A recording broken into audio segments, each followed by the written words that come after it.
Welcome to our media channel. Here we try to share wisdom in detail, in depth.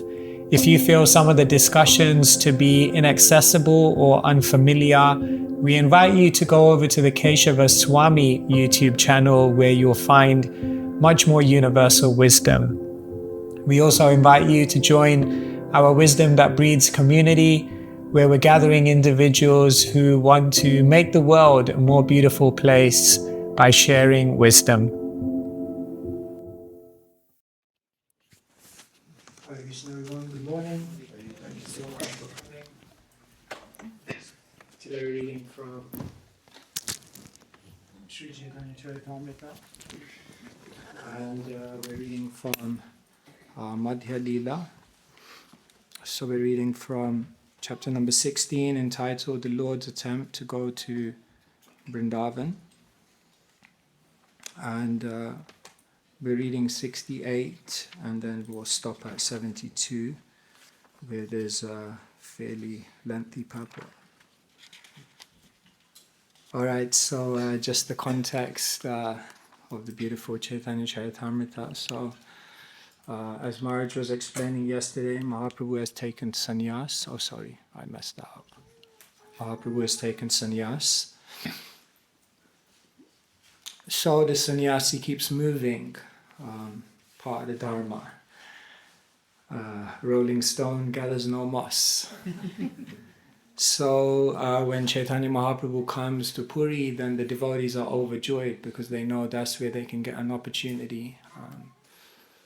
To meet a sannyasi is a small window of opportunity. Got to be in the right place at the right time. So when the opportunity comes, they all go. So they go to meet Mahaprabhu, and then we hear of all the beautiful interactions that Mahaprabhu has with his devotees. Jiva Goswami writes in Gopal Champu, he says, I heard about Krishna and I heard about his devotees, but still it didn't melt my icy cold heart. He said, but then when I heard about the interactions between the Lord and his devotees, then my heart melted. This is very beautiful. You can hear about Krishna's qualities, you can hear about the devotees, but when you hear about how they exchange love, then this really conquers your heart. So they're all exchanging with Mahaprabhu. Sorry, got shifted. So they're all hearing about Mahaprabhu. So now we're hearing about a very beautiful interaction, a very famous interaction of the residents of Kulinagram with Mahaprabhu. So we will see what they ask. So text number 68, I'll just read it myself. Tanra vidaya dila Prabhu kari alingan eimata vidaya dila Shabha Bhaktagan. It's okay, I'll just for time. In this way, Sri Chaitanya Mahaprabhu embraced Nityananda Prabhu and bade him farewell. He then bade farewell to all the other devotees. Okay, so now we're getting into the pastime. So, residents of Kulinagram. There are many districts around Navadvip in the Bengal area where Mahaprabhu's devotees had gathered. So one of those places was Kulinagram. So they all came to meet Mahaprabhu at Jagannath Puri, and they were coming every year. So now we're hearing. Kulinagrami purvavat koila nivedan Prabhu agya kore amar kartavya sadhan. As in the previous year, one of the inhabitants of Kulinagram submitted a petition to the Lord saying, My Lord, kindly tell me what my duty is and how I should execute it. Prabhu kohe Vaishnav seva nama karte sankirtan duikara sikrapave Shri Krishna charan. The Lord replied, you should engage yourself in the service of the servants of Krishna and always chant the holy name of Krishna. If you do these two things, you will very soon attain the shelter of Krishna's lotus feet. Den ho kahe ke Vaishnav ki tandra lakshan tabe hashi kohe Prabhu jani tandraman. The inhabitant of Kulinagram said, "Please let me know who is actually a Vaishnav and what his symptoms are." Understanding his mind, Sri Chaitanya Mahaprabhu smiled and gave the following reply. So this is already very instructive. When you come to meet a saintly person, in this case Sri Chaitanya Mahaprabhu, the Supreme Person, one must take advantage.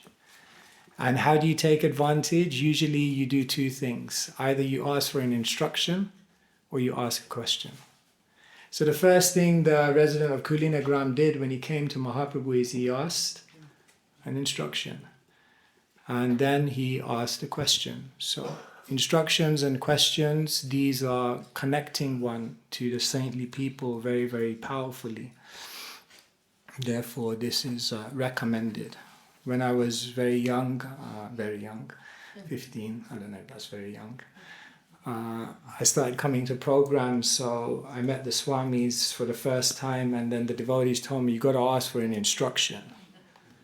I'm like, "What's an instruction?" You got to ask the Swami something. So that program was Bhakti Chara Swami, and I asked him for an instruction, His Holiness Bhakti Chara Maharaj. And he gave me a very beautiful instruction. He said, you should make as many friends in Krishna consciousness as possible. And I thought I was expecting him to say something more, And I realized that was such a powerful instruction. And then some months later, I was at a program with Shivaram Maharaj. So the devotees told me again, you got to ask him for an instruction. Shivaram Maharaj is a little harder to approach than Bhakti Chara Maharaj. Like Bhakti Chara Maharaj is still kind of small, very cheerful. Shivaram Maharaj, towering figure, super serious. So they said, no, yes, okay, ask the Swami. So I went to Shivaram Maharaj, I asked an instruction. And in the most serious tone, the serious and deep tone of Shivaram Maharaj, he looked at me and he said, I said, "Maharaj, instruction." He looked at me in the most serious way and said, "Don't be boring." And then he said it so seriously, I was like, "Don't be boring." So these two instructions stayed with me for a long time, and I realized they were unassuming instructions. Make as many friends as you can and don't be boring. And later on I realized that so much of Krishna consciousness lies in friendship and adventure. So they were actually, don't underestimate the instruction that you get from someone. It may seem like, what's that about? But very powerful. So the instructions, they ask for instruction, and then you have to ask a question. So they ask the question. Their question is very important, very simple. Sometimes the most simple questions can elicit the deepest answers. And they ask the question, how do I know who's a Vaishnav? That's a good question. All right. So they asked this question 3 years in a row. And they got 3 different answers. So now they're asking the second year. The first year they asked, and Mahaprabhu says, anyone who chants the holy name once is a Vaishnav. That was the answer the first year. So they came back the second year, and now they're asking the second time, well, who's a Vaishnav? Well, I told you. No. Now there's a deeper answer. So you see, the saintly persons, they will answer according to one's adhikar, isn't it? Therefore, the same person, the same question can be asked to a saintly person. They can answer in many ways because they are hearing the unheard. They are not just responding to a question, but they're responding to the disposition of the person. And therefore, as one's qualification increases, the depth of the answer that you get from a Vaishnav will also increase. Therefore, clearly, Mahaprabhu is now telling them something deeper. So this is his answer, second year. You can repeat after me. Krishna Nama Nirantara Janhara Vadane Se Vaishnav Shreshta Bhaja Tanhara Charane Krishna Nama Nirantara Janhara Vadane Say Vaishnav Shrestha Bhaja Tanhara Charane Krishna Nama Nirantara Janhara Vedane Say Vaishnav Shrestha Bhaja Tanhara Charane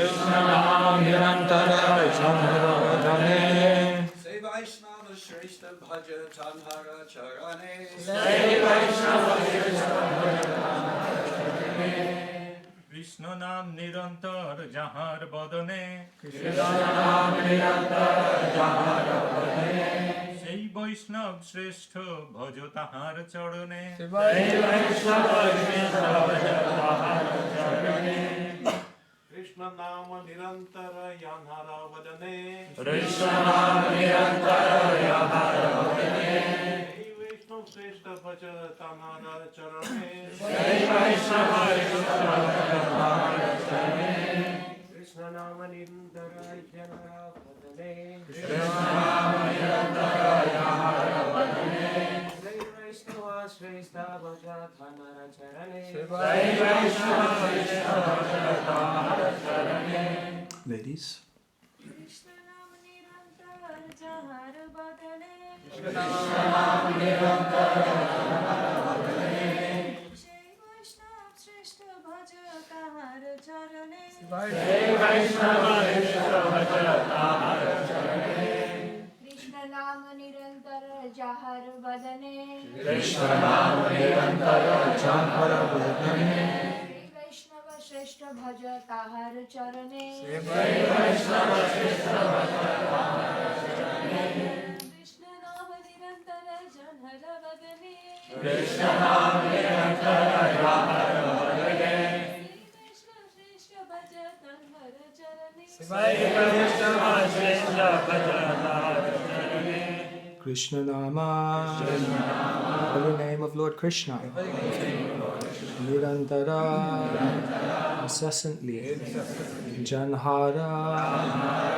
use Vadane in the mouth say such a person Vaishnava Shrestha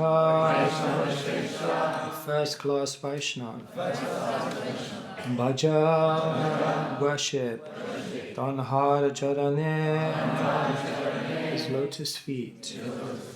Translation purport by His Divine Grace, Sri Bhaktivedanta Swami Srila Prabhupada Ki Jai. Slightly long purport, so please follow. Srila Bhaktisiddhanta Saraswati Thakur says that any Vaishnava who is constantly chanting the holy name of the Lord should be considered to have attained the second platform of Vaishnavism. Such a devotee is superior to a neophyte Vaishnava who has just learned to chant the holy name of the Lord. A neophyte devotee simply tries to chant the holy name, whereas the advanced devotee is accustomed to chanting and takes pleasure in it. Such an advanced devotee is called a Madhyama Bhagavata, which indicates that he has attained the intermediate stage between the neophyte and the perfect devotee. Generally, a devotee in the intermediate stage becomes a preacher. A neophyte devotee or an ordinary person should worship the Madhyama Bhagavata, who is a via medium. In his Upadeshamrita 5, Srila Rupa Goswami says, Pranati bhischa bhajanta misham. This means that the Madhyama Adhikari devotees should exchange obeisances between themselves. The word nirantara, meaning without cessation, continuously, constantly, is very important in this verse. The word antara means interval. If one has desires other than the desire to perform devotional service, in other words, if one sometimes engages in devotional service and sometimes strives for sense gratification, his service will be interrupted. A pure devotee, therefore, should have no desire other than to serve Krishna. He should be above fruitive activity and speculative knowledge. In his Bhakti Rasamrita Sindhu 1:1:11, Srila Rupa Goswami says, Anya bhilashita shanyam jnana karmadhyana vritam anukulyena krishna no silanam bhakti ruttama. This is the platform of pure devotional service. One should not be motivated by fruitive activity or mental speculation, but should simply serve Krishna favorably. That is first-class devotion. Another meaning of antara is this body. The body is an impediment to self-realization because it is always engaged in sense gratification. Similarly, antara means money. If money is not used in Krishna's service, it is also an impediment. Antara also means janata, people in general. The association of ordinary persons may destroy the principles of devotional service. Similarly, antara may mean greed. Greed to acquire more money or enjoy more sense gratification. Finally, the word antara may also mean atheistic ideas by which one considers the temple deity to be made of stone, wood or gold. All of these are impediments. The deity in the temple is not material. He is the supreme personality of Godhead himself. Similarly, considering the spiritual master an ordinary human being, Gurusu, Naramati, is also an impediment. Nor should one consider a Vaishnava a member of a particular caste or nation. Nor should a Vaishnava be considered material. Charanamrita should not be considered ordinary drinking water, and the holy name of the Lord should not be considered an ordinary sound vibration. Nor should one look on Lord Krishna as an ordinary human being, for he is the origin of all Vishnu Tattvas, nor should one regard the Supreme Lord as a demigod. Intermingling the spiritual with the material causes one to look on transcendence as material and the mundane as spiritual. This is all due to a poor fund of knowledge. One should not consider Lord Vishnu and things related to him as being different. All this is offensive. Take a deep breath after all of that. That's a lot of stuff. Krishna, you can go wrong in a lot of ways, huh? In the Bhakti Sandarbha 265, Srila Jiva Goswami writes, Namekam yasya vachi smarana patagatam ityado deha dravinadi nimitaka pashanda shabdena chadasa aparada lakshyante pashanda mayatva desham. In the verse beginning, Namekam yasya, we find the word pashanda, godlessness. The word literally indicates misuse of one's body or property. But in that verse it implies the 10 offenses against the Lord's holy name, since each of these leads to such godless behavior. The Mayavadis look on Vishnu and Vaishnavas imperfectly due to their poor fund of knowledge, and this is condemned. In Srimad Bhagavatam 11:246, the intermediate Vaishnava is described as follows: Ishvare tadadhineshu balisheshu desatsucha prema maitri prakapopeksha yakaroti samadhyama. The intermediate Vaishnava has to love God, make friends with the devotees, instruct the innocent, and reject jealous people. These are the 4 functions of the Vaishnava in the intermediate stage. In the Chaitanya Charitamrita Madhya 22:64, Sri Sanatan Goswami is taught, Shraddhavana jana hoy bhakti adhikari uttama madhyama kanishta shraddha anusari. One who is faithful is a proper candidate for devotional service. In terms of one's degree of faith in devotional service, one is a first class, second class, or neophyte Vaishnava. Shastra yukti nahi jane dhrita shraddhavan madhyama adhikari she maha bhagyavan. One who has attained the intermediate stage is not very advanced in shastric knowledge, but he has firm faith in the Lord. Such a person is very fortunate to be situated on the intermediate platform. Rati prema taratamye bhakta taratama. Attraction and love of God are the ultimate goal of devotional service. The degrees of such attraction and love distinguish the different stages of devotion: neophyte, intermediate, and perfectional. An intermediate devotee is greatly attached to chanting the holy name, and by chanting he is elevated to the platform of love. If one chants the holy name of the Lord with great attachment, he can understand his position as an eternal servant of the spiritual master, of the Vaishnavas and Krishna himself. Thus, the intermediate Vaishnava considers himself Krishna Das, Krishna's servant. He therefore preaches Krishna consciousness to the innocent neophytes and stresses the importance of chanting the Hare Krishna Maha Mantra. An intermediate devotee can identify the non-devotee or motivated devotee. The motivated devotee or the non-devotee are on the material platform, and they are called Prakrita, Shishiradha Gokulananda Ki. The intermediate devotee does not mix with such materialistic people. However, he understands that the Supreme Personality of Godhead and everything related to him are on the same transcendental platform. Actually, none of them are mundane. Okay, got it? That's a lot of information. Srila Prabhupada ki jai. Srila Prabhupada is the consummate scholar. He's able to bring so much in. Okay, let me try to condense some of the points here and then see what thoughts you may have. So the residents of Kulinagram have come. They're asking Mahaprabhu a very profound question. Who is a Vaishnava? So Mahaprabhu has answered, a Vaishnava is anyone who chant the holy name once, Vaishnava. Taken Krishna's names. Nama Chintamani. Krishna's name is like a touchstone. They're blessed, they're Vaishnavas. Second year, Mahaprabhu says, who is a Vaishnava? Always chanting. Satatam kirtayanto mam yatantascha dhrida vrata. That dhrida, determined, vrata, big, commitment. Okay, great, got it. Who is a Vaishnava? Asked the third year. Not just one who hears the holy name once, not just one who's chanting the holy name constantly, but one who by their very presence inspires other people to chant. Have you ever been around such a person? Just by their taste for the holy name, you get some taste also. They inspire, they're that rooted in Nama Ruchi. So he says that is a real Vaishnava. They're so powerful that just by being in their vicinity, you're like, I know what I need to do in my life.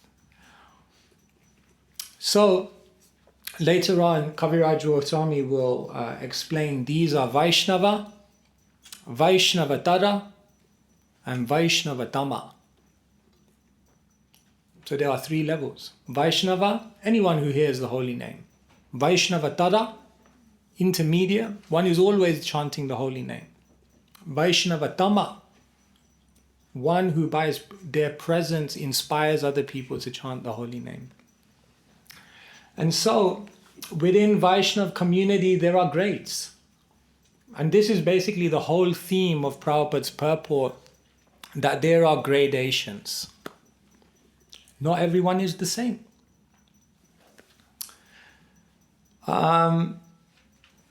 The first misconception when we come to spiritual life is that everyone's the same. So if they're a devotee, if they chant, they're coming to the temple, everyone's like a level playing field. Everyone's the same. Everyone's a pure devotee. You think like that in the beginning, and then you realize,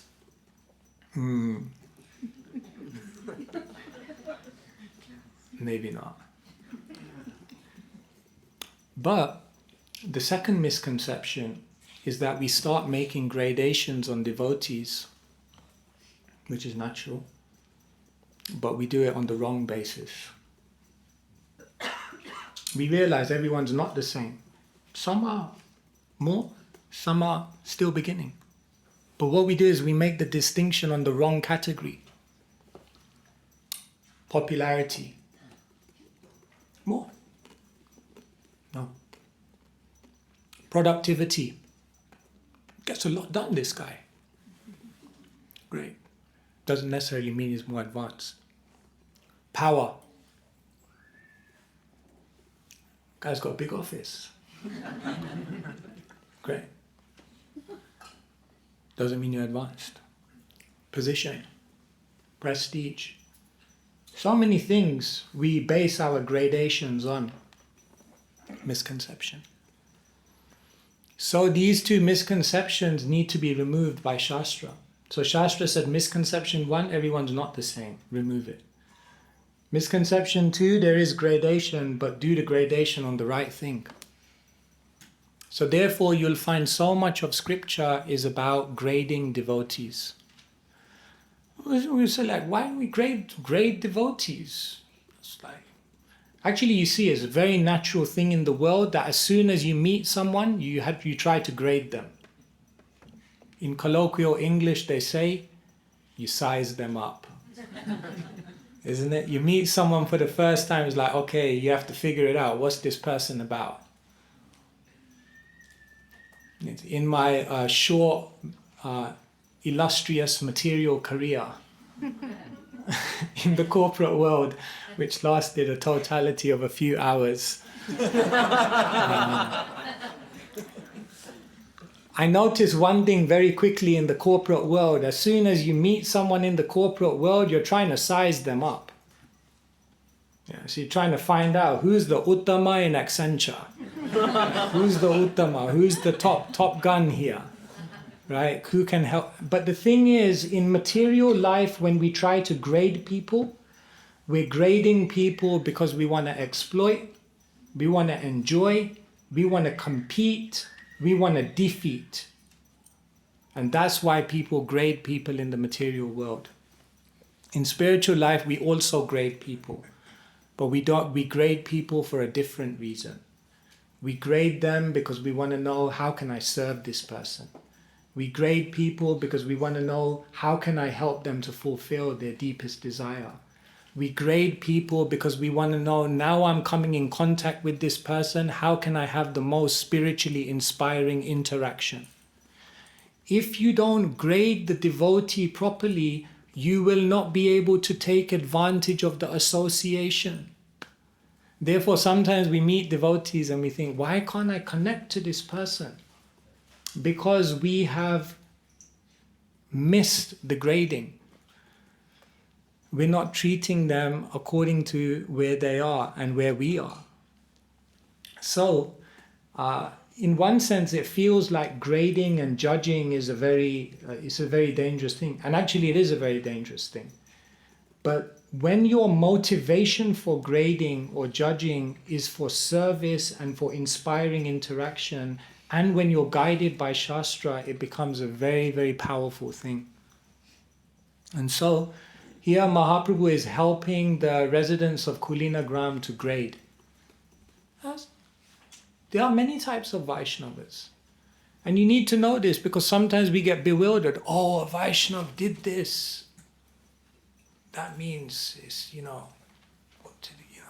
But yes, there are different levels of Vaishnavas. So, remember, Vaishnava, then Vaishnava Tara, and then Vaishnava Dhamma. This terminology, Tara, Tama, is used many times in Shastra. If you look, for example, in the 4th canto of the Bhagavatam, then in a commentary on the purport, I think in the 4th chapter, Vishwanath Chakravarti Thakur uses this terminology. He says there is Mahat, Mahatara, Mahatama, and Ati Mahatma. So Mahat, he says, means a great soul. But what specifically it means, a Mahat is someone who sees someone's bad qualities, but sees that there's the potential it will turn into good qualities. That's like, that's a very elevated state, that someone looks at someone else, sees an imperfection and says, but no, it could become good. That's a Mahat. Then Chakravarti Thakur says a Mahatara is someone who sees that there are bad qualities in someone, but they don't even look at it. They overlook it and focus on the good. That's even more elevated. Then he says the Mahatama is one who can't even see the bad. They can't see it. They can't see bad in anyone. They can only see the good. So you think like, wow, what can be higher than that? He says there's higher than even that. Ati Mahatma. He says the Ati Mahatma is so elevated that even when there's no good, they make good.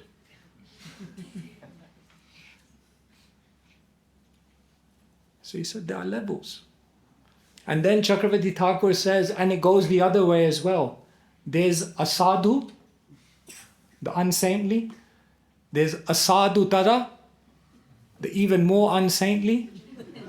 Then there's a sadhu tama, the very topmost unsaintly.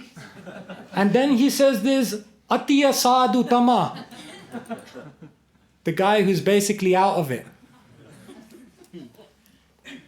So he says a sadhu, not a sadhu, a sadhu, the unsaintly, he says is someone who sees others have good qualities, but he's thinking soon they will turn into bad qualities.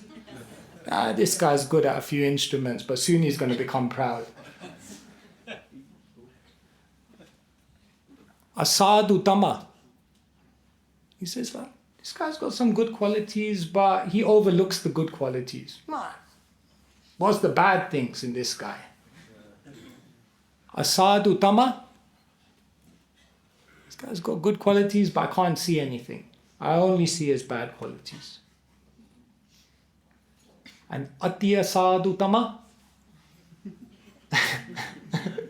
Make it up, defame, and character assassinate a person even when there's nothing wrong.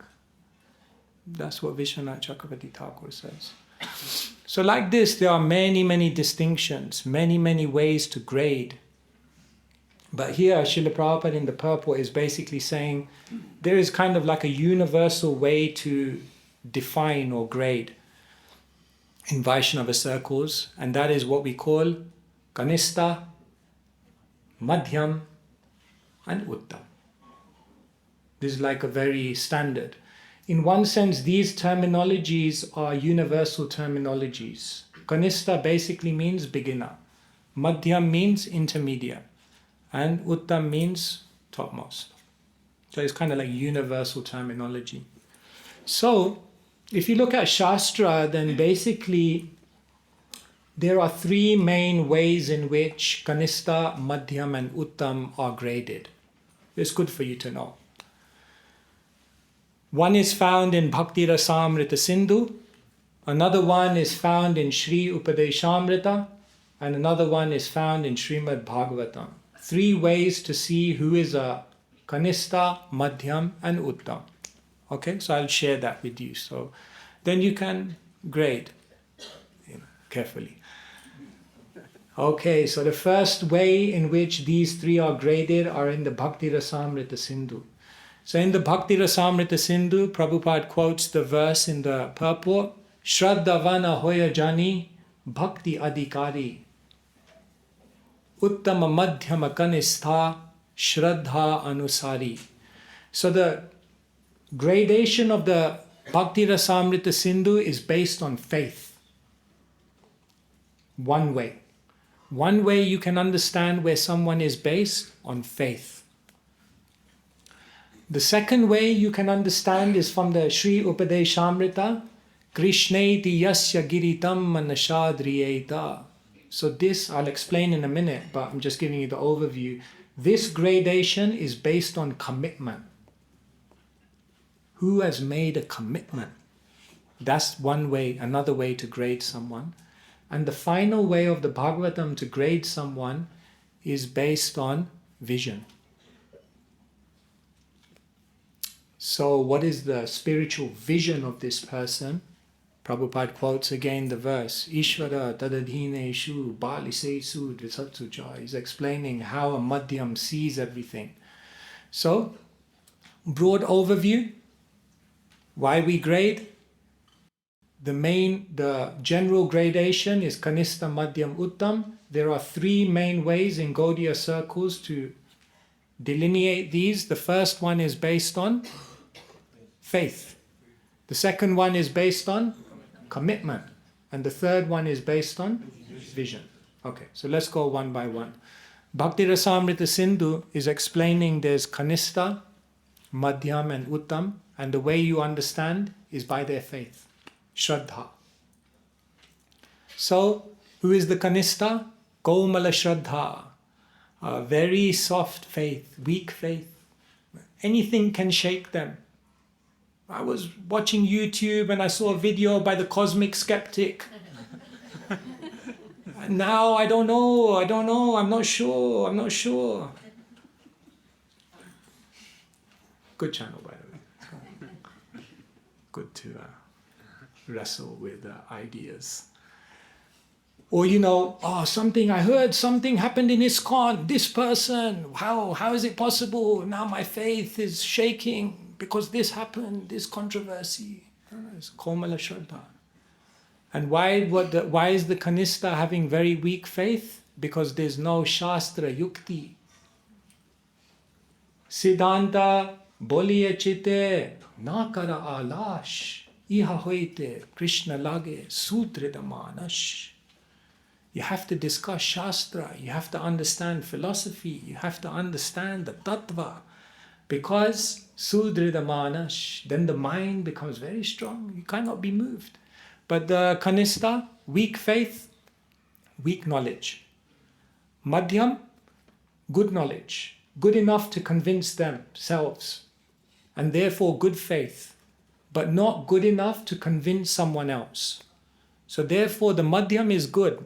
Even they may hear things, this, that, but they don't get shaken. But if someone engages in an argument with them, they can't establish the truth of Krishna consciousness because they don't have that level of proficiency yet.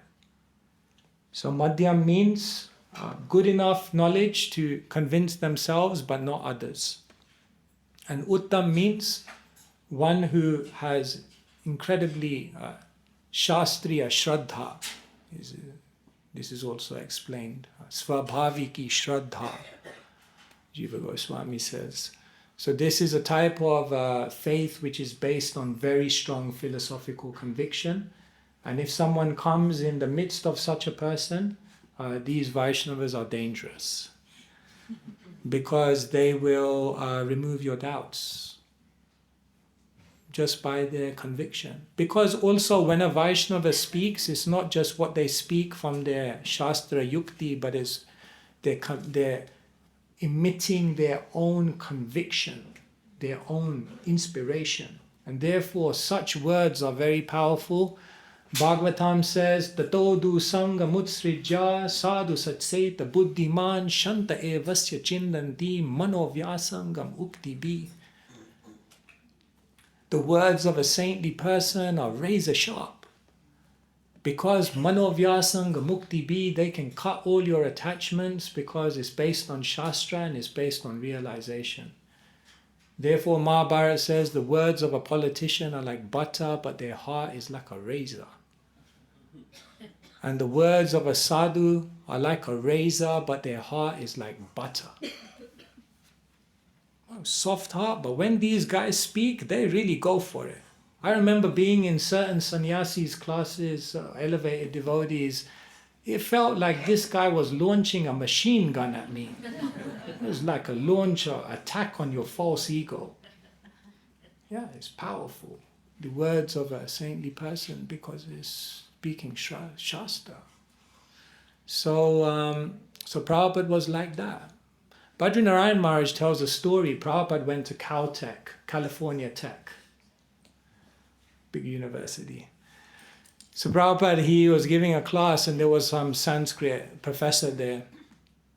So, the professors, they study, but sometimes they're a little bit dry,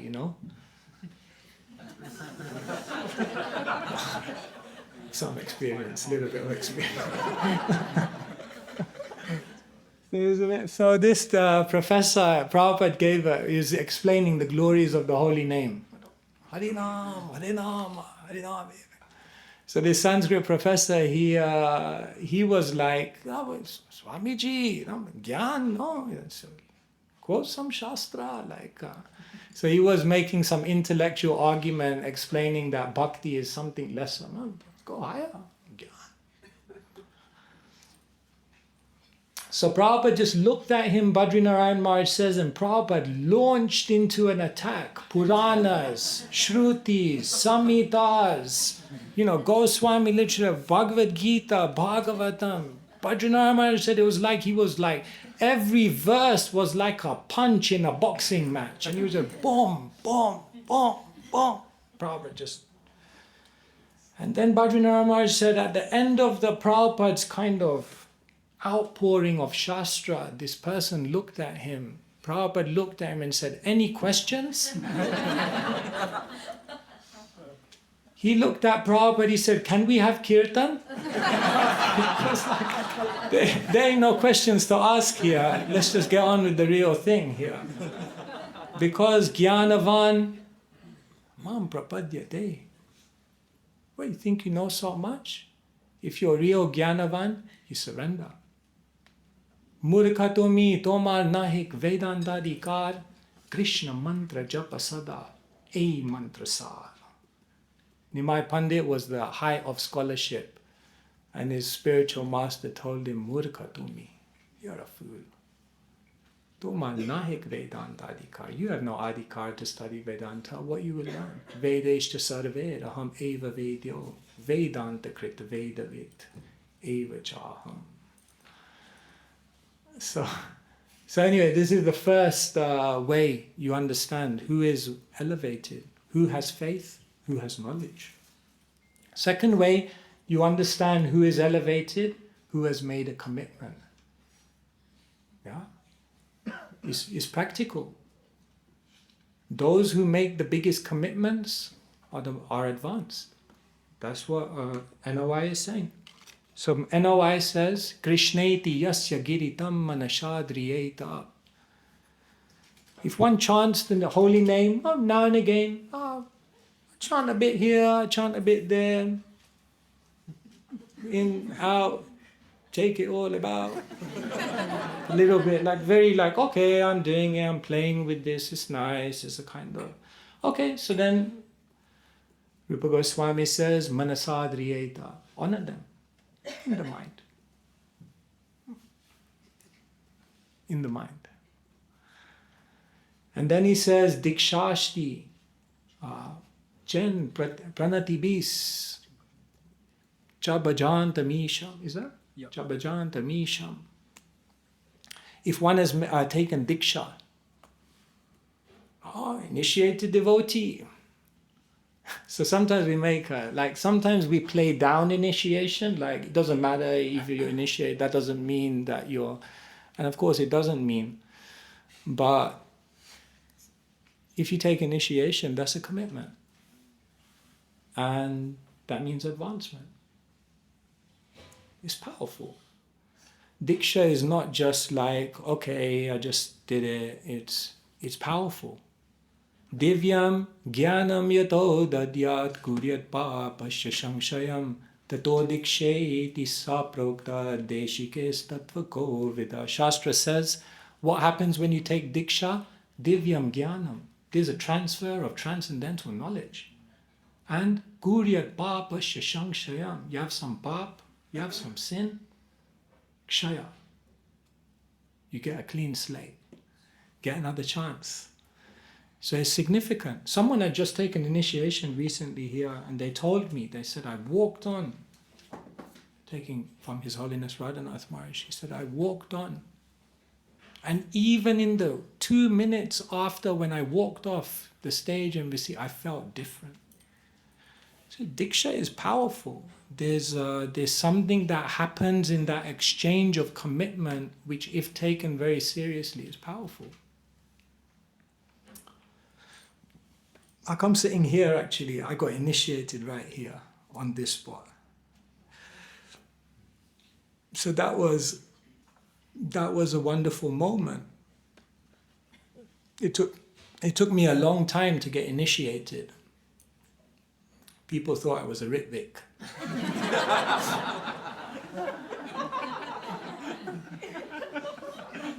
Each to his own. So it took me a bit of time to get initiated. Anyway, okay, let me tell you about my initiation now. So anyway, I finally, by Krishna's grace, Brahmande Brahmite, met my glorious spiritual master, and so I got initiated here, and my whole idea was that it should be small, low-key. This is generally I ended up getting initiated on Ram Navami Day, a festival day, which is nice, but there were so many people here, and I was the only one getting initiated.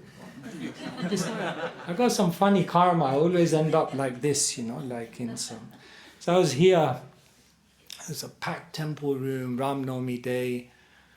Vishwambhapu was there. He spoke of my initiation. He put the neck beads on me. Yes. Vishwambhapu was. That's why I'm surviving. So I was completely on the mental platform. I was just like, and I was here. It was all like a daze. I sat here at the front. I felt like my subtle body was like revolving around the chandelier. I was kind of like just trying to hold it all together. Then they told you, okay, get up, and then you have to go through the crowd, and you're wearing a chadar, and you have to try and hold it all together. Pretend like you know what you're doing, like, I'm a natural, I was very... Anyway, so then I sat down, I came here, I paid obeisances. So then there's that moment where you have to do your vows and all that. So it's a highly volatile time, that's like, you can really lose it at that time. So I was praying Krishna, things can come out in a different way, I follow 16 revs and 4 rounds, something of this nature. These things can happen, under pressure. The things I've heard devotees say on initiations is like, one devotee was giving all these extra vows, and I'll do this, and I'll do this, and do this. I was like, relax, sannyas is later. Down the line, relax for now. So either people get very excited, or they don't know what to say, or they say it wrong,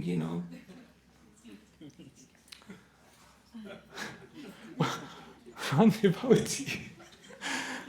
I don't know if I should say it now and say this.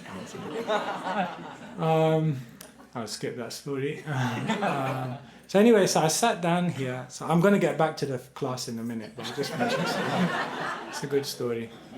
So I sat down here. So then I said my vows. I held it together. It was impressive. I held it together.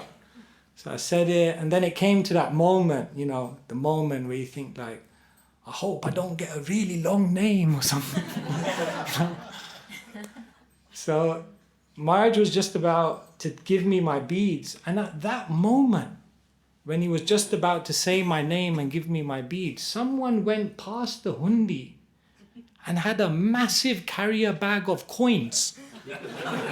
And what they did is they emptied the coins. So what happened is I was about to get my name, and right then it was like, boom, all these coins. So it was like, in the casino, you get like when you hit the jackpot. When I was a kid, I used to play the slot machines. So I don't know, like as soon as I heard that, I remembered the slot machines. And then I was like, I just made a vow here, no gambling. Just like, this is all not fitting together, Anyway, so then all these coins came down. So then Gauri Prabhu, he was the temple president at that time, he just stood up, he said, this is a sign. He's going to bring a lot of money to the temple.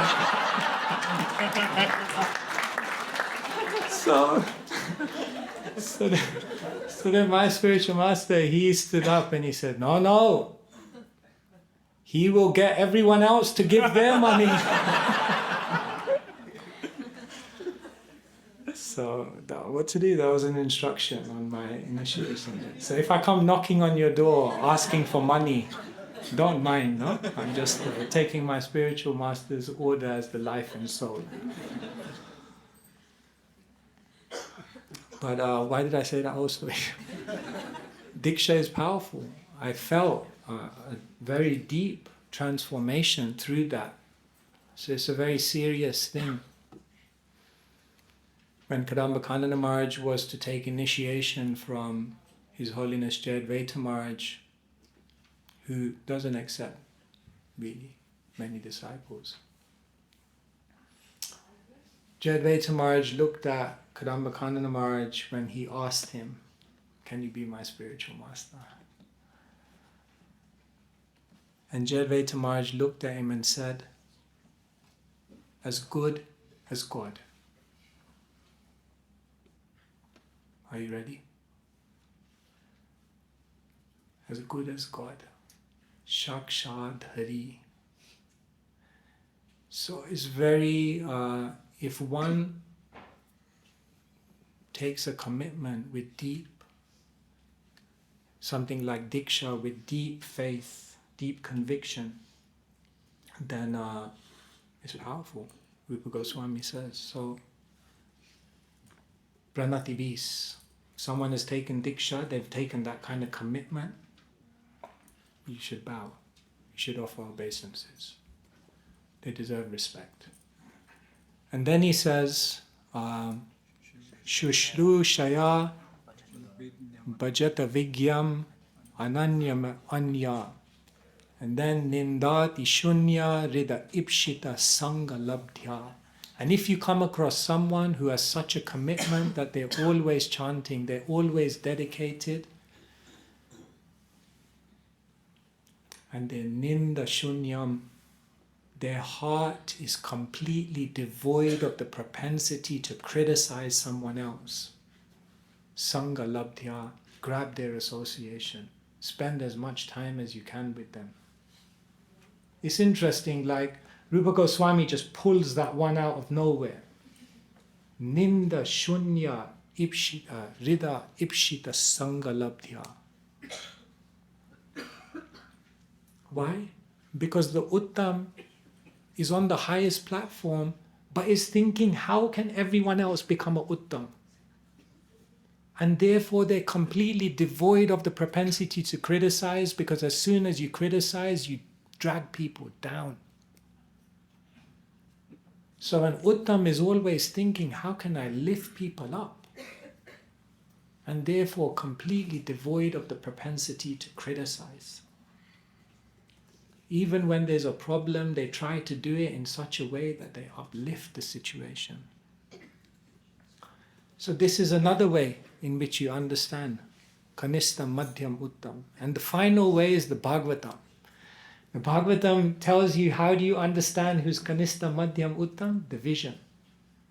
What's the vision of a Kanishta? Archayam eva hareye pujamya shadaye hade natat bhakteshu chanyeshu sa bhakta prakrita shmrita. What's their spiritual vision? They come in front of the deities and they have reverence for the deities. But they can't see Krishna in the hearts of all the other people. Then what's the point if you offend all the devotees and you're worshipping the deities with great faith? Sa bhakta prakrita ashmita. This very beginning devotee. Their vision is they can only see God in the temple, in the deity. They can't perceive the presence of divinity anywhere else. And then, who is the Madhyam? Ishvare tadadhineshu balishesu dvisatsucha prema maitri kripopeksha yakaroti samadhyama. Prabhupada quotes this in the verse. Who is Madhyam? Their vision is that when someone is inimical, they just quietly avoid them. When someone is innocent, their vision is, this person has the opportunity, let me help them. When someone is a devotee, practicing, serious, then Maitri, let me make friendship. Let us walk this path together. And Prema, for the Lord, there I invest all my love. So they are able to visualize divinity in each place in different ways, and then what they do is they respond accordingly. And then who is the Uttam? What is the vision of a Uttam? Sarva bhuteshu ya pasyed bhagavat bhavamatmanaha bhutani bhutani yanti bhuteshu sa esha bhagavato tama. The Uttam, this is a mystical vision. The Uttam sees everyone is already a devotee. This is mystical. Like for example, if a Uttam saw all the Sankirtan devotees doing all these austerities on the street from morning to evening, trying to give out Krishna, they'll be like, they wouldn't be able to relate to it. They'll be like, what are you guys doing? These guys are already devotees. You're going up and down the country they're already devotees. What is this vision? Therefore it said the Uttam has to come to Madhyam to preach. Because they basically see everyone's already a devotee. There's no impetus to preach. They're already a devotee. So you may say, how does this work? So I thought about this a lot. What does this mean? The closest example I could think of is like a mother. Like your child may be like the most, nefarious, troublemaking, mischief-making child. But in the eyes of the mother, there's so much love. They're just like, oh, and he's so wonderful. It's like in the vision of a Uttam, the vision of Krishna that they see within each person is so radiant, is so effulgent that they can't see anything else. So it's like someone may be completely out of it by our estimation. And Uttam is just seeing that the Supreme Lord is with this person, and just look at the Lord is shining there. They can't see anything else. So their love is so great that almost the love blinds them. It's like that sometimes with mothers, it's like, or fathers or whoever. It's like the love blinds you. It's like I remember when I wanted to join the temple, World War III at home. So like I remember once I had a massive argument with my mother, it was like, it went through all the emotions. It's like anger, crying, neglect, all those things. It went through that whole, so we had this whole like dramatic interaction. And she said, that's it. And I said, that's it. And the amazing thing is, like 45 minutes later, she had cooked this like massive feast for me. It was just, I was like, this doesn't make sense. Like we just had a, if I would have a son, and they would do what I did, I'd just be like, on your bike, cook your own lunch. Get out of here, But it's almost like when the love is so great, it's like you see beyond everything. You just like, whatever this is. So I think an Uttam, my understanding is that's what an Uttam is. The vision of Krishna is so bright that it silences everything else. So the residents of Kulinagram are asking, how do I know who is a Vaishnav? Mahaprabhu says, Vaishnava, Vaishnava-tara, Vaishnava-tama. There are grades. Prabhupada in the purport says there's Kanistha, Madhyam, Uttam. And the various scriptures help us to understand how we understand who is a Kanistha, Madhyam, Uttam. One is based on faith and knowledge. One is based on commitment. And one is based on vision. There are footnotes to this. I won't go into the details. Like, for example, the Bhakti Rasamrita Sindhu's division is not technically about who is a bhakta, it's about who is a adhikari. So there's a difference between a uttama adhikari and a uttama bhakta. It's like a subtle technical distinction you have to also understand. An adhikari means that they're not necessarily at that level of realization, but they have the eligibility. So therefore, one who is a uttamadikari is not necessarily on that level of realization, but their faith and knowledge mean they have the eligibility to practice in a very powerful way that will take them there. But in the Bhagavatam's delineation, we're talking about Uttama Bhagavata, Uttama Bhakta, someone who has this realization. So that's also, we should understand, that's an important distinction. For example, when Prabhupada says you should accept a Uttama Adhikari Guru. In other words, one who is having faith, knowledge, one who is able to remove doubts. That's the duty of a spiritual master. So many other things can be said on this. I didn't mention anything about Mahaprabhu's actual answer, which is that a Vaishnava is always chanting. So maybe I'll just say one last thing about that. You'll know who's advanced because they'll have taste for chanting. How long can somebody stay in spiritual sound vibration without their mind wandering to something else? That's a very, very clear sign of how advanced you are. We have examples in our tradition of devotees who just chanted literally all the time. Haridas Thakur, all the time. Akinchan Krishnadas Babaji, you can read his book. What is his book? Intoxic. Something. So there's a book about his life story written by Babru Prabhu. You can look at his life. Akinchan Krishnadas Babaji, Srila Prabhupada's contemporary, was a scholar, but practically never spoke to anyone about anything, only chanted. When someone would ask him a question, he would just chuckle and chant Hare Krishna. For him, that was the answer. And then even in contemporary times, we hear about, nowadays I'm looking at Prabhupada's memories, and the devotees speaking about Vishnujan Maharaj. This personality is something else. He would chant 10, 12, 13 hours every day. 4 hours straight, leading a kirtan on Harinam. They explain his hands were getting ripped up, so he would wear these gloves and put coins by the fingertips so that when he played the mridanga, he could play for 4 hours. And everyone who you hear speak about Vishnujan, they say when you were in his kirtan, you could just be there for just endlessly.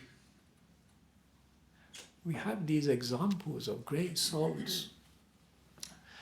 Even if you go to Vrindavan today, you meet so many devotees who are just chanting all day.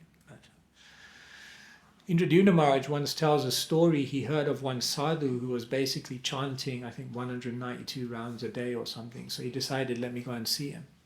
So he went to his bhajan kutir. So he came into the bhajan kutir. This sadhu was there, 192 rounds a day. 22 hours of chanting, day after day. So Indradyumna Maharaj came in, and so he started speaking to this person. That's a translation because, So as I remember, Indradyumna Maharaj asked him, do you have any problems when you chant? So this devotee, you know what he said? He said, no problems. Just one thing. Sarpa. He said, Sarpa. What do you mean? He said, snake. What do you mean snake? He said, every day when I chant here, at one point in the day, a massive snake comes in. And the snake comes into the hut, and it comes up to me, and it wraps itself around me. He said, what do you do then? Harinam. Harinam. He said, I just carry on chanting. And then he said, after some time, it goes away. So next time you feel sleepy while chanting, you just think Sarpa. Imagine that. You're just sitting in the thing. Every single day this snake comes. I mean, these snakes are serious, yeah? You see, it's interesting. In Shastra, Krishna's hands are compared to snakes. So you think, like, why does Shastra compare Krishna's hands to snakes? So the Acharyas give the commentary that the reason Krishna's hands are compared to snakes is because Krishna is incredibly strong, but he's not strong like this, universe people who have these, like, I won't show you mine. Maybe the next life, But you know what I'm saying? It's not like one of those bodybuilders. Krishna doesn't have a bodybuilder type of body. So the Acharyas say Krishna's hands are like snakes. Why? Because they're smooth, they're soft, they're incredibly powerful.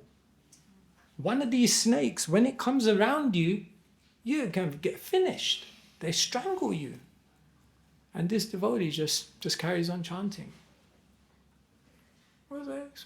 No problems, just little salpa. Little salpa. So we have these examples. So it's all real, it's all possible. If we can't chant all day, then we try to at least glorify Krishna all day. And that's another type of kirtan. And Prabhupada knew that many people would not be able to chant all the time. And so, do service, tell people about Krishna, engage yourself, and in that way you're also doing kirtan all the time because your life is for glorifying Krishna. So ultimately we want to get to a point where all the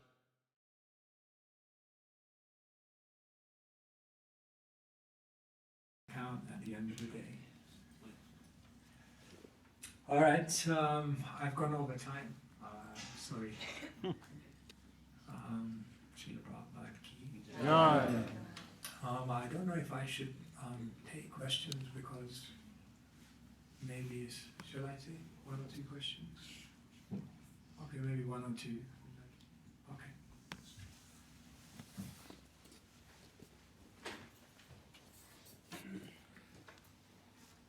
Thank you, Maharaj. My question is, you mentioned from Kanish to Uttama, and many methods on how you can do that. Faith, commitment, vision, chanting. Which one should one take? Which is better? You can't have vision and then think, okay, I'll have the vision. I'll work on my vision. You can't do that. We take all of these. All of these are different angles. And generally these things are also interconnected. If one has knowledge of Shastra, then they'll have faith. If one has faith, then they'll make a commitment. And if they make a commitment, they get the vision. So these things in one sense are separate, they're also interconnected. And so in our own lives we focus on all of these things. We try to increase our Shastric knowledge, our faith.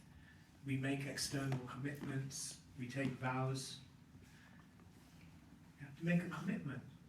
See, like if you go your whole life but you don't make a commitment,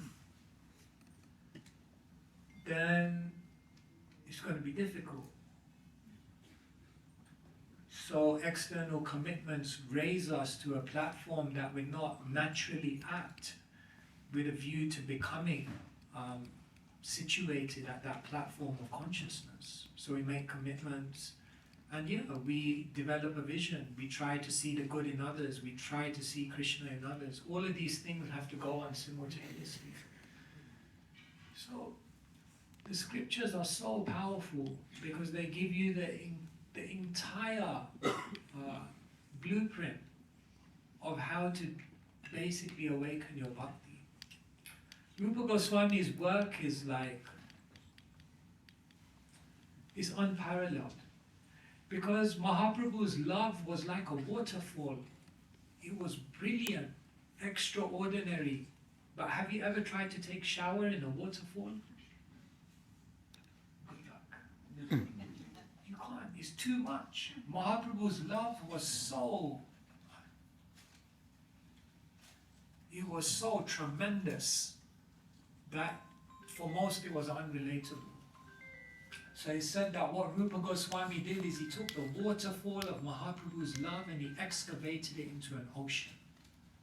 The Bhakti Rasamrita Sindhu. And an ocean anyone can bathe. So these scriptures must guide our journey, must guide our life, and all these perspectives are important for us. And they're not separate. You'll see that they all complement each other. Like that. Okay. Raj, just a question. So we see that the residents of Kulinagram, you mentioned that year after year they're asking Mahaprabhu the same question. So we see sometimes in our practice of Krishna consciousness, we're always searching for the new. What's new, what's different, a different angle. But how can we stop that? Because we see the Kulinagram residents, they're just asking the same question. So there's maturity in that. Yeah, that's such a beautiful question. Thank you for asking that. When the sages are hearing Bhagavatam at Naimisharanya, then they say, Vayam tu na vitre vyama uttama shloka vikrame yachrinvatam rasa jnanam swadu swadu pade pade. Very beautiful verse. The sages say, Vayam tu na vitre vyama uttama shloka vik. We never tire hearing about you. Why? Yachrinvatam rasa jnanam. Your Gyan, knowledge of you, is infused with rasa. This is not just Gyan, this is not dry, this is not just intellectual gymnastics. This is rasa. We live for rasa. And therefore, swadu, swadu, pade, pade, at every step I'm experiencing newer taste. So you'll see that when the great devotees are asking the same question, or seemingly, it's not that they're looking for something new, but what they're looking for is how to expertly excavate the rasa, the unending rasa that is within that answer and understanding. Anandam, buddhivardhanam, pratipadam, purn amrita swadhanam. Because it's an ocean which can be endlessly excavated for jewels. And therefore for them it's not like, oh, that answer doesn't work for me anymore, is there a better one now? It's like, that was amazing, tell me more. Eho bhaya, aage kaho aar. Isn't it? Mahaprabhu tells Rai Ramananda, he says, yeah, it's good, tell me more. And even when he says, Eho haya, you've got it, but still tell me more. And then Mahaprabhu looks at Ramananda and he says, Ami eka batul, tumi dvitiya batul, ata eva amai tomai hoya samatul. Mahaprabhu says, Ami eka batul, I'm one madman. Tumi dvitiya batul, you are 1 second madman. Ata eva amai tomai, between me and you, hoya samatul, there's no difference. When one mad person comes together with another mad person, mad things happen. Because yachrin vadam rasa jnanam svadu svadu pade pade. So, yeah, the residents of Kulinagram are not just intellectual gymnasts. They are great devotees and they understand Mahaprabhu is an ocean of mercy, an ocean of wisdom, an ocean of rasa. And the great devotees, they know how to milk the cow, isn't it? It's like when the sages come to, not the sages, when Parikshit comes to Sukadev and he asks this question like, I'm about to die, what should I do? Sukadev is so enthused to speak that he just launches into all these verses in the first 4 chapters of the 2nd canto. The 3 chapters. The 3rd chapter is pure devotional service, the change in heart. He's finished. In 3 chapters, Sukadev Goswami clocks it. Sorry, Wembley. Wembley jargon now and again comes out. He basically just fulfills the whole thing. Parikshit is there, he's like, come on man, I've got like 7 days left. You can't stop talking now. I said, everything's said. Therefore he said, quick, ask a question. You got to draw some more out of this person. He's like a mine of jewels. Keep the guy talking. By hook or by crook, keep this guy talking. So, with that, I'll stop talking. I think we should stop here because time is going on. So thank you all very, very much. Shri Chaitanya Charitamrita ki jai, ki jai, Gaur Premanand. Holiness Svayam Bhagavan Keshava Maharaja ki jai.